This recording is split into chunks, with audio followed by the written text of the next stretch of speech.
आज हमारे साथ पूजा जी भंडारी हैं, जो डिस्ट्रिक्ट डेवलपमेंट काउंसिल किश्तवाड़ की चेयरपर्सन है। हाल ही में एक दिलचस्प मुकाबले के बाद जो है ये चेयरपर्सन बनी है।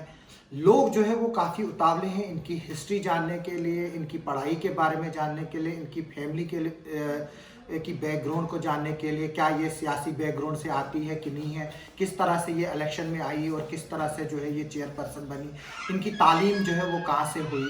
आज हम पूजा जी से इन्हीं मसलों पर बात करेंगे और साथ में हम इनसे ये पूछेंगे कि ये तो चेयरपर्सन बन गई, लेकिन अब करना क्या है इनको और किश्तवाड़ के लिए इनका क्या जो है वो विजन रहेगा। पूजा जी, आपका बहुत बहुत शुक्रिया हमसे बात करने के लिए। लोग जानना चाहते हैं आप क्या है, कहाँ से आई हैं, किधर से हैं, कहाँ से तालीम हासिल की है और आपका क्या विजन है। पहले आप अपने बारे में जो है वो थोड़ा सा लोगों को बताइए। मैं लोपारा से ही हूँ। दक्षिण में एक गांव है लोपारा, वहाँ से हूँ। एक्चुअली मेरे फादर जो थे वो JNK बैंक में थे और वो पोस्टेड जम्मू में थे। तो वहाँ पे स्कूल्स वगैरह ना होने की वजह से उन्होंने हमें शिफ्ट किया था जम्मू। तो मेरी जो स्कूलिंग वगैरह है सब जम्मू से हुई है। मेरा जो हाई स्कूल है वो दीवान बद्रीनाथ है जम्मू। हाई सेकेंडरी मैंने government high secondary Mubarak Mandi से की है। ग्रेजुएशन मेरा परेड कॉलेज से हुआ वुमेंस एंड उसके बाद मैंने government college of education canal road में B.Ed किया अपना और मैंने पोस्ट ग्रेजुएशन जम्मू यूनिवर्सिटी से की है। मैं MA पॉलिटिकल साइंस हूँ। हाँ जी। और फादर बैंक में थे तो हम यहीं सेटल थे। उसके बाद शादी हुई। पॉलिटिकल बैकग्राउंड इतना कुछ बड़ा नहीं है। मेरे हस्बैंड थोड़े एक्टिव हैं पॉलिटिक्स में, वो लोपारा ए पंचायत के सरपंच हैं। और जब वुमेन रिजर्व हुआ वहाँ से तो मुझे इलेक्शन में सबने सपोर्ट की कि ये पढ़ी लिखी है तो इसको चांस मिलना चाहिए। तो मैं इलेक्शन में खड़ी हुई तो लोगों ने भी साथ दिया और मुझे DDC जिताया। तो अगर हम आपको शहर की कहें तो कोई गलत नहीं? नहीं, शहर की तो नहीं हूँ मैं गांव की हूँ, क्योंकि मेरी जो पैदाइश है वो बेशक मेरी शहर में हुई है पर परवरिश मेरे गांव की, क्योंकि मेरे माँ बाप जो थे वो वहीं से थे। तो सिर्फ इसी वजह से कि वहाँ पे एजुकेशन सिस्टम नहीं था। मेरी मदर हमेशा ये चाहती थी कि मैं बेटियों को पढ़ाऊँ, तो इसीलिए हम लोगों को यहाँ शिफ्ट किया गया। तो अब आपने पोस्ट ग्रेजुएशन भी की, लेकिन आपकी कॉन्स्टिट्यूएंसी में पूरे जो किश्तवाड़ का एरिया है वहाँ पर एजुकेशन की आज भी वही हालत है, तो क्या बताएंगी और आप क्या करेंगे? हाँ है, ये बात तो है कि वहाँ पे जो एजुकेशन सिस्टम है वो अभी तक भी दुरुस्त नहीं है। बहुतों ने कोशिश की, बट ये कह लीजिए कि टीचर्स जो वहाँ पे हैं वो पढ़ाने की जगह पॉलिटिक्स में ज़्यादा इंटरेस्टेड हैं। जो खासकर जो मैं सारों को नहीं टारगेट करूँगी, बट जो कुछ श्रेणी है टीचर्स की वहाँ पे, वो बच्चों के पढ़ाने के बजाय दूसरी चीज़ों में पॉलिटिक्स में ज़्यादा, क्योंकि जब मेरे इलेक्शंस थे तो जो कैंपेनिंग थी वो टीचर्स ही ज़्यादा कर रहे थे। तो ये चीज़ें नहीं होनी चाहिए। अगर आपको जॉब दिया गया है पढ़ाने का तो आपको पढ़ाना चाहिए। और अगर हमारा एजुकेशन सिस्टम अच्छा हो तो किसी को ज़रूरत नहीं है कि वो किश्तवाड़ अपने बच्चे को भेजे या जम्मू अपने बच्चे को भेजे। पर यहाँ पे अभी है, बहुत सारी कमियां हैं हमारे एजुकेशन सिस्टम में। जो मुझे लगता है मेरी जो फर्स्ट प्रायोरिटी है वो यही है कि मैं आपने जब ये क्वेश्चन उठा ही लिया तो मैं चाहती थी कि मैं ये कहूँ कि अभी स्कूल खुलने वाले हैं, तो ये मैं एक्चुअली हर टीचर को किश्तवाड़ में जितने भी स्कूल्स हैं वो 1 मार्च से खुल रहे हैं और मैं चाहूँगी कि हर एक टीचर अपनी ड्यूटी पे पहुँचे और किसी भी स्कूल में ताला नहीं लगा होना चाहिए। मैं अभी सिर्फ उन्हें बता रही हूँ, आगाह कर रही हूँ कि बाद में अगर कोई स्टेप उठेगा तो ब्लेम नहीं कोई करना चाहिए कि भाई हमें बताया नहीं गया। स्कूल्स जो हैं वो बिल्कुल अपने टाइम पे खुलेंगे और हर एक टीचर वहाँ पे अवेलेबल होना चाहिए। और हाँ, बिल्कुल कोरोना है तो इसीलिए एडमिनिस्ट्रेशन जो स्कूल की है वो बच्चों को थोड़ा सा अवेयर करें कि कैसे हमें सोशल डिस्टेंस जो है मेंटेन करना है, मास्क कैसे यूज़ करना है, सैनिटाइज़र यूज़ करना है। और मैं पेरेंट्स से भी गुजारिश करूँ कि वो अपने बच्चों को स्कूल भेजें। और वो भी थोड़ा पार्ट प्ले करे एजुकेशन के लिए। अगर कोई टीचर नहीं स्कूल आता है तो आप कंप्लेन करें, आप स्टेप उठाएं कि नहीं आ रहा है, मेरे तक वो बात पहुंचाए, मैं आगे खुद फिर कार्रवाई तो करूंगी। ये हुई एजुकेशन सिस्टम की बात, चाहे मड़वा हो, वाड़वन हो, दक्षिण हो, या पाडर के दूर दराज इलाका बोझा, वहाँ पर भी बहुत सारे किश्तवाड़ के बहुत सारे ऐसे। इसके अलावा हेल्थ सिस्टम जो है वो चरमराया। हमने देखा किस तरह से वार्डवन में कोशिश की थी आप लोगों ने कि जहाज आए, लेकिन वो और औरत है उसको उसका अपना बच्चा बच्चा खोना पड़ा। जी हाँ, ये बहुत जो है, ये एक्चुअली जो मेन इशू है, मैं हमेशा से यही चाहती थी कि कम से कम हर एक गांव में गायनेकोलॉजिस्ट जरूर होनी चाहिए। क्योंकि अगर देखिए, अगर वहाँ पे गायनी होती तो वहाँ पे अगर हेल्थ सेंटर में वो डॉक्टर अवेलेबल होती तो शायद उसका बच्चा बच सकता था। क्योंकि मौसम की खराबी भी, हम ऐसा नहीं कहेंगे, एडीसी साहब बिल्कुल पूरी कोशिश करते हैं कि हमेशा से ये मतलब हेली सर्विस पहुंचे, बट ये मुमकिन नहीं है। वेदर का भी प्रॉब्लम हो 30,000, सकता है, 40,000 वेदर का भी प्रॉब्लम हो सकता है। और इसीलिए मैं चाहूंगी कि हेल्थ सेंटर कम से कम जितने डॉक्टर्स हैं, पैरामेडिकल स्टाफ है, एक्सरे टेक्नीशियन, लैब टेक जितने हैं, आप लोग वहां पे अपॉइंट हुए हैं तो आप लोग अपनी अपनी जॉब्स पे जाएं, अपना अपना काम कीजिए आप। क्योंकि आपको अगर सैलरी प्रोवाइड कर रही है गवर्नमेंट तो आपको घर बैठने के लिए नहीं कर रही, काम करने के लिए दे रही है। तो हमने देखा पिछले दिनों PIL में भी जवाब आया है, 70 से 75% के करीब आपके लोकल एम्प्लॉइज हैं, तो उनको क्या बोलेंगी? मैं यही बोलूंगी कि सब लोग अपनी अपनी ड्यूटीज पे जाएं, ड्यूटीज करें। अगर सब अपनी अपनी ड्यूटी ईमानदारी से करेगा तो हमें कोई भी प्रॉब्लम फेस ही नहीं करनी पड़ेगी। मतलब हम लोग, और हमें ऐसे स्टेप उठाने ही नहीं पड़ेंगे कि हमें बोलना पड़े एक दूसरे को, है तुम जाओ। मतलब अगर आप कर रहे हो ड्यूटी अपनी अपनी तो हमें तो जरूरत ही नहीं है कि फिर हम आगे कोई स्टेप, वैसे एक्सट्रीम स्टेप उठाएं उसके लिए। ये तो हुए आपके इलाके की बात। किश्तवाड़ के लिए क्या करना चाहेंगे आप? Kishtwar means as a whole, जिसमें बिल्कुल, मैं क्योंकि आप पावर आपके पास आने जो वाली है वो पूरे किश्तवाड़ के लिए बनी हूँ, सिर्फ एक कॉन्स्टिट्यूंसी के लिए नहीं हूँ, मैं पूरे किश्तवाड़ के लिए बनी हूँ। तो मैं ये कहूँगी कि जो डेवलपमेंट वर्क है, जो हमें जो डेजिग्नेशन है वो हमारे डेवलपमेंट ही है, डेवलपमेंट काउंसिल।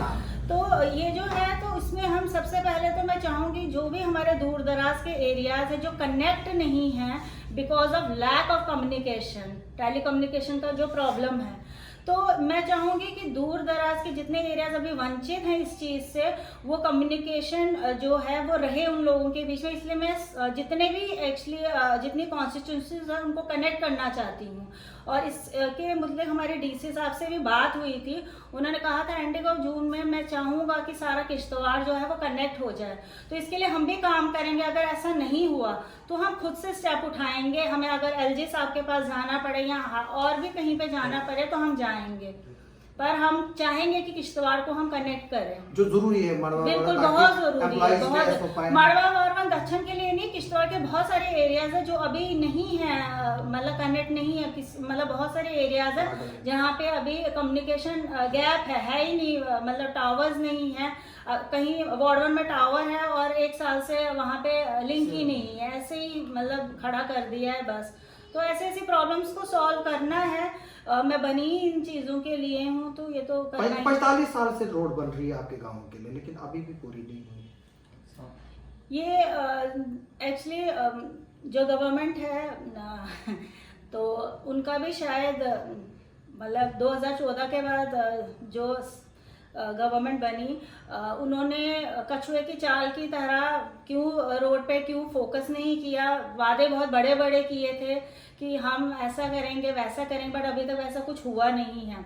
मैं अपनी तरफ से भी पूरी कोशिश करूंगी कि जो हमारे रोड है, जो काम हो रहे हैं बट कछुए की चाल से, मैं ऐसा नहीं कहूँगी कि काम नहीं हो रहा है बट बहुत आहिस्ता आहिस्ता हो रहा है। तो मैं उसको बढ़ाने की पूरी कोशिश करूंगी ताकि जो हम लोग हैं बहुत सफ़र करते हैं रोड की वजह से, तो कम से कम हमारा वो थोड़ा सा जो है जो रोड की प्रॉब्लम है थोड़ी सॉर्ट आउट हो सके, उस चीज़ पे भी मैं काम करूंगी। अभी एक्चुअली थोड़ा सा ऑफिस सेटअप हो जाए, हमें पावर्स दे दिए जाएं, हमारा पोर्टफोलियो तय हो जाए, तो फिर उसके बाद ही हम। कब तक होगा ये क्या बताया? अभी कोई हमें बताया गया था हफ्ते 10 दिन तक हो जाएगा, बट अभी तक तो कुछ भी नहीं है। अगर ऑफिस नहीं भी मिलता तो भी कहीं ना कहीं बैठ के लोगों के काम तो करने ही हैं, जितना हमसे बन पड़ेगा हम करेंगे। बट मैं आपके माध्यम से ये गुजारिश करना चाहूँगी एडमिनिस्ट्रेशन के, जो हमारे ऑफिस है वो डीसी ऑफिस के अंदर ही होने चाहिए, क्योंकि जो लोग हैं उनको पता है कि जो डीसी ऑफिस है वहीं से सारे गवर्नमेंट काम जो होते हैं, तो वो गरीब लोग हैं, आधे पढ़े लिखे नहीं होते हैं, वो जाते ही डीसी ऑफिस में हैं। तो अगर हमारा ऑफिस भी वहीं होगा तो लोगों को आसानी हो जाएगी हमसे मिलने। तो इसलिए मैं चाहूँगी कि जो हमारा ऑफिस है वो डीसी ऑफिस के अंदर ही हो। हमने पिछले दिनों कुछ वीडियोस आपके देखे, आप प्रोटेस्टों में थी। हाँ, एक्चुअली हमारे जो किश्तवाड़ डिस्ट्रिक्ट में हैं बहुत सारे प्रोजेक्ट्स बन रहे हैं, जिसमें हमारे जो यूथ्स हैं, खासकर जो हमारे लैंड लूजर है, जो इफेक्टेड फैमिलीज के हैं, वो वहाँ पे उनको कोई एम्प्लॉयमेंट नहीं दी जा रही है। बहुत बार हमने कोशिश की बात करने की, इन लोगों ने फिर टीमें बनाई, उसके बाद फिर एडवर्टीजमेंट की, ये सब दिखावे के लिए है, क्योंकि आज तक जितने भी वहाँ पे लगे हैं वो सारे नॉन लोकल्स हैं। बीच में कुछ आधे होंगे जो लोकल्स होंगे, बट सारे नहीं। चाय वाला, सफाई वाला, कुक, ये सब उन्होंने बाहर से लाए हुए। तो हम लोग इसलिए प्रोटेस्ट कर रहे थे, कम से कम जो लैंड लूजर्स हैं, जो इफेक्टेड फैमिलीज हुई हैं, कम से कम उनके बच्चे तो वहाँ पे लगे, ताकि उन लोगों की जो जमीनें चली गई हैं, सब कुछ चला गया है, वो कम से कम अपना कुछ गुजारा बसर तो कर सके। तो फिर आप फिर प्रोटेस्ट करेंगी? बिल्कुल, अगर हमारी मांगे नहीं मानी गई तो मैं अब तो पावर है आपके पास, तो प्रोटेस्ट क्यों करेंगे? प्रोटेस्ट अगर पावर्स देते हैं फिर तो बिल्कुल हम तो डटे रहेंगे इस काम के लिए कि हमारे जो लोकल्स हैं पूरे डिस्ट्रिक्ट किश्तवाड़ में, क्योंकि 8 से 9 प्रोजेक्ट बन रहे हैं वहाँ पे, आधे और भी आने वाले हैं, तो हमारे लोकल्स को तो कम से कम वहाँ पे जगह मिलनी चाहिए। आधे से ज़्यादा एम्प्लॉयमेंट तो वहीं ख़त्म हो जाएगी अगर हमारे जो लोकल्स हैं उनको लगा दिया जाए। तो हम पूरी कोशिश करेंगे कि अपने जो लोकल्स हैं उनको एडजस्ट कर सके इन प्रोजेक्ट्स में। दो इलाके हैं जहां पर सबसे ज़्यादा पावर प्रोजेक्ट्स बनने हैं। एक तो जो नागसिनी का डीडीसी फैसल आते हैं, और दूसरा ताहिर मसूद है। हाँ जी। और पाडर में भी कुछ बनने वाले हैं, राटले भी अनाउंस हुआ है। तो क्या स्ट्रेटजी रहेगी आपकी एज ए डीडीसी चेयरमैन, और जो बाकी आपके लोग हैं, क्योंकि जितनी भी ये कॉन्स्टिट्यूएंसीज मैक्सिमम पड़ रही है वो दोनों आपके साथ ही हैं, तो क्या बात होती है? कुछ बात हुई, कुछ आपने प्लान बनाया है कि 10 दिन में हमें ये काम करना है, 15 दिन के बाद हमें ये काम करना है? पिछली बार आपने जो है वो बोला था कि हमारी मीटिंग भी हुई और उन्होंने बोला है कि हम ये इशू 10 दिन में सॉर्ट आउट करेंगे, लेकिन अभी भी वहाँ वो इशू सॉर्ट आउट नहीं हुआ। हम लोगों ने प्लान तो बहुत बनाए हैं। हम चाहते हैं कि जो हमारे लोकल्स हैं वो वहाँ पे एडजस्ट हों, और अभी हम देखते हैं, अभी मैं सिर्फ ये देख रही हूँ कि हमारा किस तरह से, हमें किस तरह का कार्यभार दिया जाएगा, कैसे पोर्टफोलियो हमारा फिक्स होगा। उसके बाद मैं जो हूँ वो खुद मैं जीएम से मीटिंग करूँगी कि वो किस बेसिस पे कैसे वो जो है रिक्रूटमेंट करेंगे हमारे लोकल्स की, क्योंकि हम कोई किसी और स्टेट में जाके जॉब नहीं मांग रहे, वो हमारा हक है, क्योंकि वो हमारी ज़मीन पे बना है। हम लोगों की ज़मीनें गई हैं, बेघर हुए हैं हम लोग। तो स्ट्रेटजी हम तीनों की यही है कि जितने लोग ज़्यादा से ज़्यादा हो वो इन प्रोजेक्ट्स में जो है वो एडजस्ट हो सकें। तो यही है स्ट्रेटजी, तो यही है। और मैं चाहूँगी कि जो लोग हैं वो भी इस चीज़ को समझे। अगर आप लोगों ने अपनी ज़मीनें खोई है तो आप लोगों का हक है, तो आप लोग अपना हक मांगे। ये कोई आपका हक है, आपसे कोई छीन नहीं सकता है कि आप वहाँ के हैं लोकल और बाहर से लाके वो लोग वहाँ पे लगा देंगे और आप लोग चुप बैठेंगे, क्योंकि चुप बैठने का टाइम नहीं है, अब कुछ करने का टाइम है। और मैं आपके माध्यम से जो जीएम हैं सीवीपीपी के, उनको बता देना चाहूँगी कि आप जो है ये रिक्रूटमेंट करना जो है वो बंद कर दीजिए, क्योंकि जो भी अब वहाँ लगेगा वो लोकल लगेगा। और ये जो रिक्रूटमेंट आप दिखा रहे हैं लोगों को कि हम कर रहे हैं और फेयरली कर रहे हैं, आप उनको एज ए चेयरमैन वार्निंग दे रही है कि या सिर्फ कह रही है? अभी तो मैं कह रही हूँ, और अगर ऐसा नहीं हुआ तो फिर वार्निंग भी देनी पड़ेगी, क्योंकि मैंने तो कह भी दिया बहुत बार, पर एज ए डीडीसी मेंबर मैंने कहा, बट चेयरपर्सन के तौर पे मैं आज उन्हें ये वार्निंग, आप समझ लीजिए कि वार्निंग ही है कि अब बहुत हो गया है। मैंने बहुत जी करके भी उनसे बात की, बट कुछ नहीं हुआ, तो अब तो कुछ करना पड़ेगा। तो पहले हम पावर प्रोजेक्ट, क्योंकि बहुत बड़ा इश्यू है, पावर प्रोजेक्ट है, नरेगा के जॉब कार्ड्स है, राशन कार्ड जो है वो एक बहुत बड़ा इशू है। हम जानेंगे, क्योंकि पूजा जी आप इन चीज़ों से जुड़ी हैं। तो शायद अब डिपार्टमेंट्स भी शायद इनको ब्रीफ करना शुरू करेंगे, क्योंकि इनका जो प्रोटोकॉल है वो एक कैबिनेट मिनिस्टर रैंक का है। अगर कैबिनेट मिनिस्टर नहीं तो कम से कम MOS मिनिस्टर का जो है वो एक स्टेटस जो है वो इस पोस्ट को पहले भी था और आज भी जो है वो मौजूद है, क्योंकि जो डिस्ट्रिक्ट डेवलपमेंट बोर्ड है वही सारे फाइनेंशियल और जो प्लान है डिस्ट्रिक्ट का वही डिसाइड करते हैं। इस डिस्ट्रिक्ट डेवलपमेंट बोर्ड का हमेशा जो है वो कैबिनेट मिनिस्टर जो है पिछले गवर्नमेंट्स में जो है वो रहा है, और जो बाहर स्टेट्स में इस तरह के जो बोर्ड्स बन रहे हैं या इस तरह का जो सिस्टम है उनको कैबिनेट मिनिस्टर का भी स्टेटस है। तो पावर प्रोजेक्ट्स में जो है वो मनमोहन सिंह की गवर्नमेंट में जो है 1.5 से 2% लोकल को देने की बात की थी। राशन कार्ड की बात है जो 2010-11 के बाद जो बच्चे पैदा हुए हैं वो एनरोल नहीं है। आप हेल्थ स्कीम की बात कर लीजिए, आयुष्मान भारत तो हो गई, लेकिन आपके जो मड़वा वर्वन दक्षिण के लोग हैं वो कार्ड हेल्थ कार्ड कहाँ से बनाए, क्योंकि वहाँ इंटरनेट ही नहीं चलता। तो इस पर आप क्या बताएंगे और क्या करेंगी आप? मैंने कहा सबसे पहले तो अगर हमारी ये एक पहली जो ये प्रॉब्लम है कि हमारे को कनेक्ट कर दिया जाए, मतलब हमें टावर्स दे दिए जाए, फ़ोन कनेक्टिविटी हो जाए, तो हमारे आधे मसले वैसे ही हल हो जाएंगे। जैसे कि मैं दक्षिण की बात ले लेती हूँ, वहाँ पे जो है वीडियो ऑफिस काम नहीं करता है। क्यों? क्योंकि उनका कहना है कि यहाँ नेट फैसिलिटी नहीं है और हमारे जितने काम है वो थ्रू नेट होते हैं। वो वहाँ बैठना चाहते हैं बट नहीं बैठ सकते हैं। आपके VSETs है वहाँ पर, लेकिन VSETs हैं बट वो कभी लगे ही नहीं वहाँ पे। मैंने बहुत बार बात भी उठाई, ये DC साहब से भी बात उठाई, उन्होंने कहा कि अब तो आपका टावर लग जाएगा। तो अब उसी नहीं, लेकिन VSET पे तो गवर्नमेंट ने करोड़ों रुपया खर्च किया तो वहीं पड़ा हुआ तो है। मड़वा में आपको इस बात का पता है, मड़वा में VSET जो है वो प्राइवेट बंदे के घर पे इंस्टॉल है, वो लोगों से वहाँ पैसे लेता है, वो सरकारी। तो आप इन पर क्या नहीं, इस पे तो बैन लगानी पड़ेगी। वो कोई पब्लिक प्रॉपर्टी नहीं है, वो गवर्नमेंट की प्रॉपर्टी है। तो वो लोगों के काम जो लोगों के हैं उनके लिए यूज करना है, उनसे पैसे लेके नहीं। वो तो फ्री में भी यूज कर सकते हैं, फ्री करना, लेकिन उनके घर में पड़ा है मड़वा में, तो वो प्राइवेट पर्सन के घर में गवर्नमेंट प्रॉपर्टी है। अगर एक प्राइवेट पर्सन के घर में एक VSET फंक्शनल हो सकता है तो गवर्नमेंट ऑफिस में क्यों नहीं हो सकता है। बट वही है कि जो एडमिनिस्ट्रेशन वो हिलती ही नहीं है। उनको बार बार बोला भी जाता है बट वही है ना कि मतलब जबरदस्ती जोर कर कर के भी वो नहीं हिलते हैं। वो तो पता नहीं, उनको ही पता होगा कि वो क्यों नहीं चाहते हैं कि वहाँ पे वो चीज़ इंस्टॉल हो। और लोग, क्योंकि लोग वहाँ से किश्तवाड़ सिर्फ एक इनवॉइस जानने के लिए आते हैं और उनका जो किराया है वो 500 से 600 लग जाता है सिर्फ आने का। जाने का फिर से उतनी तो इनवॉइस उनकी होती नहीं जितना उनको किराया खर्च करना पड़ता है। तो मैंने इस बारे में उनसे भी बात की थी। अब VSET जो है वो वहाँ पे लगा दीजिए ताकि जो लोग हैं कम से कम छोटे मोटे काम तो अपने गांव में बैठकर ही देख सकें। बट उन्होंने कहा कि जो VSET वहाँ लगे हैं BSNL के, वो ही नहीं काम कर रहा, तो नए किस लिए हम लगाए। इनके आंसर्स ऐसे हैं। तो मैं खुद अब काम करूंगी इन चीज़ों पे। मैं देखूंगी जहाँ जहाँ पे ये कमियां हैं उनको दूर करने की पूरी कोशिश करूंगी मैं। आपने देखा कि करप्शन की बातें उठती है।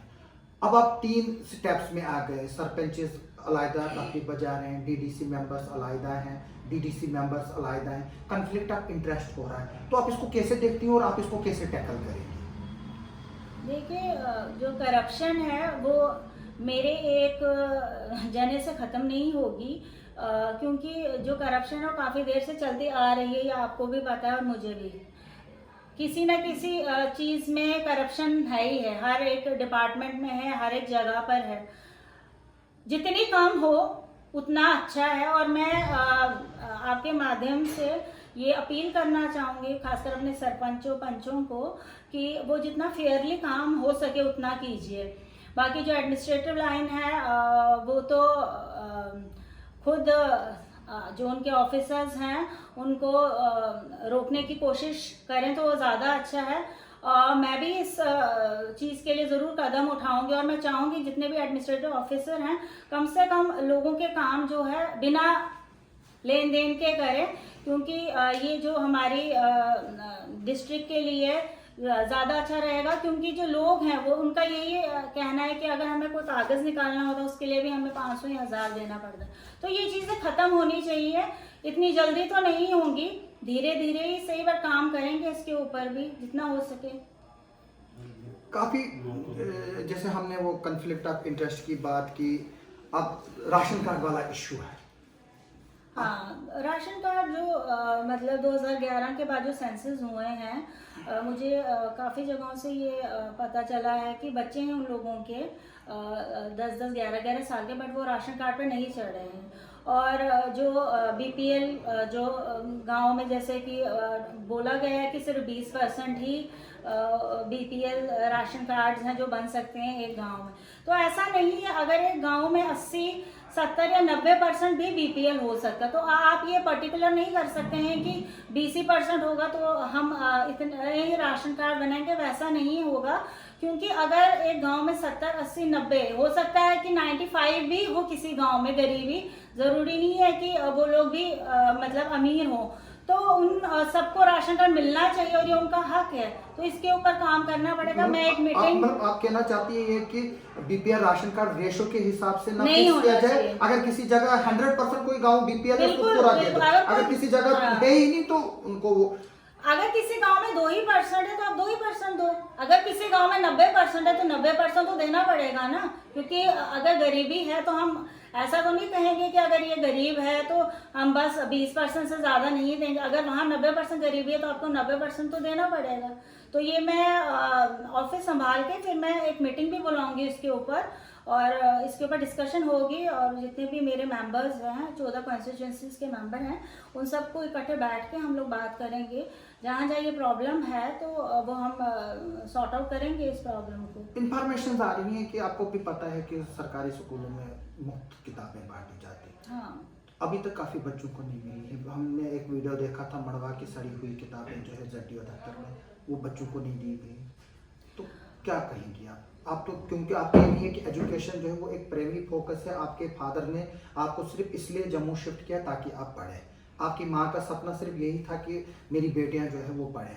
तो जो इस वक्त हज़ारों वहाँ बेटियां हैं, आप उनको पढ़ाने के लिए क्या करेंगे? जैसे कि मैंने ये बोला कि किताबें ही नहीं दी जा रही।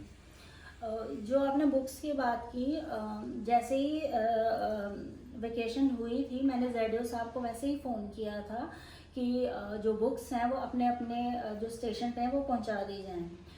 ZDO साहब का कहना है कि मड़वा वार्ड 1 में जो सिंथन टॉप है वो बंद हो जाता है तो वहाँ हम एयरलिफ्ट ही करवाएंगे। बट एयरलिफ्ट भी जो आर्मी है चौपर, उसी में हो सकता है क्योंकि बुक्स बहुत ज़्यादा होती हैं। दक्षिण वगैरह के लिए बोला गया कि वहाँ पे जो रोड्स हैं वो अभी क्लियर नहीं है, क्योंकि थोड़ी बर्फबारी हुई थी और स्लिपरी रोड थे काफ़ी। लेकिन तो राशन वगैरह तो घोड़ों पे भी जाता है, किताबें तो घोड़ों पे भी जा सकती थी। तो गिटार जहाज में ही क्यों लेना चाहते हैं ZDO साहब? एक्चुअली उनका कहना ये था कि जो रोड्स हैं वो ठीक नहीं हैं, तो जहाँ जहाँ पे मतलब रोड ठीक है वहाँ वहाँ मैंने पहुँचा दी हैं। जैसे कुरुड़ था, सोरबती वगैरह, वहाँ मैंने पहुँचा दी हैं। सिर्फ दक्षिण सोंदर वगैरह जो है वो अभी रह गया है। कब तक पहुंचा? तो नहीं, अब उन्होंने पहुँचा दी हैं। आप पहुँचा, वहाँ तो मिल गई हैं तो बुक्स मड़वा बच्चों को। मड़वा वार्ड 1 का मुझे पता नहीं है कि वहाँ बुक्स मिली हैं कि नहीं, बट उन्होंने कहा था कि मैंने पहुँचा दी हैं। तो इस पूजा जी जो है वो बता रही हैं कि जो सबसे बड़ा पेज फंसा हुआ है वो कम्युनिकेशन ना होने की वजह से फंसा है, और जो डेवलपमेंट है वो तभी मॉनिटर की जाएगी जब इन एरियाज में जो है वो कम्युनिकेशन होगा। अब हम बात करेंगे पूजा जी से वुमेन एम्पावरमेंट की और बाकी जो इश्यूज है वो करके। पूजा जी, हमने देखा कि जैसे ही इलेक्शंस हुए सरपंचेस की और फिर BDC के हुए और अब आपके DDC भी हुए, आप खुशकिस्मत है कि वुमेन रिजर्वेशन मिली और आपको आगे बढ़ने का मौका मिला। लेकिन काफ़ी लोग इसको वुमेन एम्पावरमेंट के नज़रिए से कम देख रहे हैं और हस्बैंड एम्पावरमेंट की तरफ से ज़्यादा देख रहे हैं। आपने देखा होगा पिछले दिनों आपके कुछ लोगों का भी स्टेटमेंट आया जब एक हस्बैंड जो है वो अपनी वाइफ के बदले नेगोशिएट कर रहा था, जो आपकी DDC मेंबर थी। तो क्या देखती हैं आप क्या आप भी अपने हस्बैंड के कहने पे ही चलती हैं या आपकी खुद की एम्पावरमेंट है? क्या नहीं, मैं एक्चुअली इलेक्शंस में मैं खुद खड़ी हुई हूँ, क्योंकि अगर मैं नहीं चाहती तो कोई मुझे फोर्स भी नहीं कर सकता था कि मैं इलेक्शन में खड़ी हूँ। बट मैंने ये सोचा कि अगर मुझे एक अपॉर्चुनिटी मिल रही है लोगों की कुछ उनकी भलाई के लिए मैं कुछ कर सकूं, तो मैं खुद गई, मैंने खुद कहा कि मैं लड़ूंगी इलेक्शन। और मैंने लड़ा। बाकी मैं अगर काम कर रही हूँ तो मेरे हस्बैंड कभी भी इंटरफेयर क्यों करें, क्योंकि मेरा जो अपना एक काम करने का तरीका है, मैं खुद कर सकती हूँ। आप सक्षम हैं बिल्कुल decision लेने में। बिल्कुल, मैं और डिसीजन मुझे खुद लेने हैं, क्योंकि मैं डीडीसी चेयरमैन अपॉइंट हुई हूँ, तो मुझे अपने फैसले खुद लेने हैं। तो इसमें हाँ कोई हो सकता Advice, है कि कभी advice की किसी चीज जरूरत के लिए, अगर वो तो बिल्कुल हम अपने बड़ों से भी ले सकते हैं, अपने हस्बैंड से भी ले सकते हैं, अपने फादर इन लॉ से, फादर से, किसी से भी ले सकते हैं। बट काम में इंटरफेरेंस तो नहीं होगा, ऐसा तो कुछ भी नहीं है। मेरे को जो काम करने हैं वो मैं खुद करूंगी। और बाकी जो हस्बैंड्स किसी के बिहाफ पे बोलते हैं तो वो उनका अपना पर्सनल इशू नहीं, है। ये आपका इशू है, ये एक वुमेन एम्पावरमेंट है, आप उसको कैसे रोकेंगे इस नहीं, चीज मैं को? उनको कम से कम ये अपने बिहाफ पे बोल सकती हूँ कि उन्हें खुद बोलना चाहिए। ज्यादा ना बोले, एक ही लाइन बोले, बट खुद बोले। जरूरी नहीं है, क्योंकि कुछ जो हैं नहीं बोल पाती हैं, क्योंकि शायद उनको लगता है कि कम बोलना चाहिए, या शायद फीलनेस होती है। तो क्योंकि जब इस मैदान में इंसान उतर गया तो शाइनेस भी हमें कहीं ना कहीं, क्योंकि मैंने खुद कभी कैमरा फेस नहीं किया है। कॉलेज टाइम में किसी फंक्शन में अगर पार्टिसिपेट कर लिया था, तो अब उसके इतने टाइम के बाद कैमरा फेस करना, तो मुझे भी थोड़ा सा है, हेजिटेशन होता है। बट मुझे करना है, क्योंकि एक दो बार तीन बार मैं कहीं गलत हो सकती हूँ, but 4 time I will be good. तो फिर ऐसा कुछ नहीं है, औरत को खुद आगे आके बोलना चाहिए, चाहे वो थोड़ा सा बोले, बट बोलना चाहिए उसको। सड़कों की बात चल रही है, किश्तवाड़ में 2 इम्पोर्टेंट टनल्स पे काम चल रहा है। एक तो नितिन गडकरी जी ने हाँ, announce जो किया, अनाउंस किया। हाँ जी। तो दूसरा जो है मड़वा की कनेक्टिविटी के लिए चंचल बोंडा टनल का जो है वो अक्सर जिक्र आता है। इसके लिए ये अच्छा है, अगर हम बन जाता है तो बहुत सारे लोग हैं जो प्रेफर करते हैं जम्मू की वजह श्रीनगर जाने का, ज़्यादातर ये मेडिकल फैसिलिटीज़ के लिए ही। तो बहुत सारा जो हमारा टाइम है वो बच जाएगा। तो इसके लिए हम एक मीटिंग भी बुलाएंगे, और हम देखेंगे अगर जल्दी से जल्दी इन टनलों में काम स्टार्ट हुआ तो ये अच्छा है हमारे लिए, इससे लोगों का भी टाइम बच जाएगा। हाँ जी। वो गडकरी साहब ने वो ऑलरेडी अनाउंस किया है, किया हुआ है, वो संपूर्ण- टेंडर उसका शायद हो गया है। तो काम अब उसका शुरू करवाने की हम पूरी जोर को कोशिश करेंगे, ताकि काम शुरू हो जाए।